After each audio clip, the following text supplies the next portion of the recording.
Well, EBC family and friends, I know you've been tracking with us in these last months. Well, more than that, you've been tracking with us for years. As we have been seeking what the future and how that we can ensure that Emmanuel is going to be here for the generations to come. I'm wanting to share with you today some of those steps that we are taking right now to ensure that we are here for that next generation. We've made a decision and we've accepted a letter of intent to purchase the property from Slate Church. They will be purchasing the property and moving their operations here and some ministries here initially. But we're going to be sharing this space together. Emmanuel remains here at 100 Fergus. It has been ascending ground for 81 years and it's going to continue to do so. And we are so excited that we're going to be able to continue to equip thousands of men and women to continue serving the kingdom of God into the future. But I want to introduce you to Brandon and maybe a little bit about Slate Church. So Brandon. Yeah, my name is Brandon and I pastor a church called Slate Church with my wife. We've been mobile for about 5 years. Just kind of nomadic. Whatever building will have us, we've had and we've met in. And it's been our heart as a church to find a home base, but more than that is to see the kingdom thrive here in the Waterloo region and across Ontario, Canada. I was born and raised here in Ontario.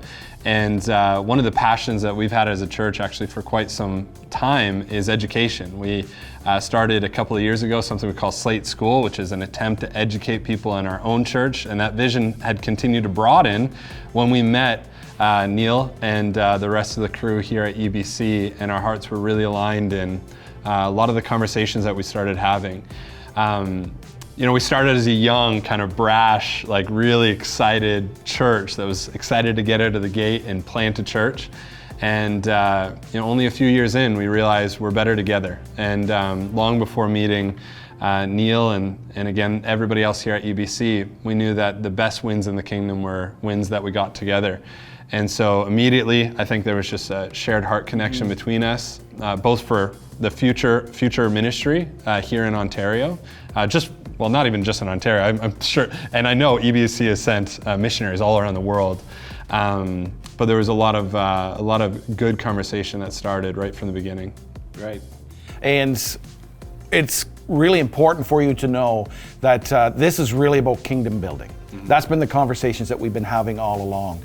Emmanuel is going to continue to exist as a college and be in relationship with all the partners that we currently and stakeholders that are currently a part of us. And we are seeing this as a way to really begin to focus even further on the primary mission that Emmanuel has always had from the beginning, to equip men and women to be serving in the kingdom of God. One of the things that I keep reflecting on is just the name of Emmanuel itself. And I know I've shared that in a number of our communications together, that thought of God being with us. And that's what we are looking at building even deeper here in this relationship and opportunity with Slate Church. That this will continue to be a sending ground, a calling ground, where people can come and be trained and equipped to serve in the kingdom of God.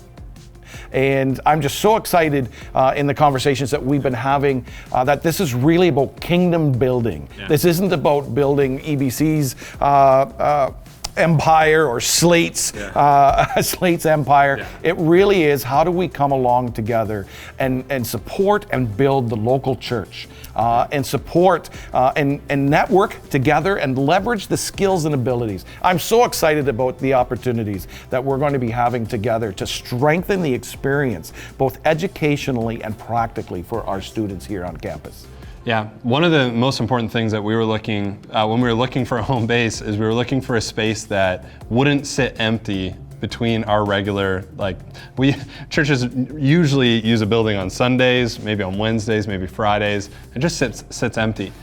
And so one of the things that we're just so excited about is that there will actually be something that is thriving, kingdom-oriented, still operating as it has for 81 years, throughout the times where we're not using it.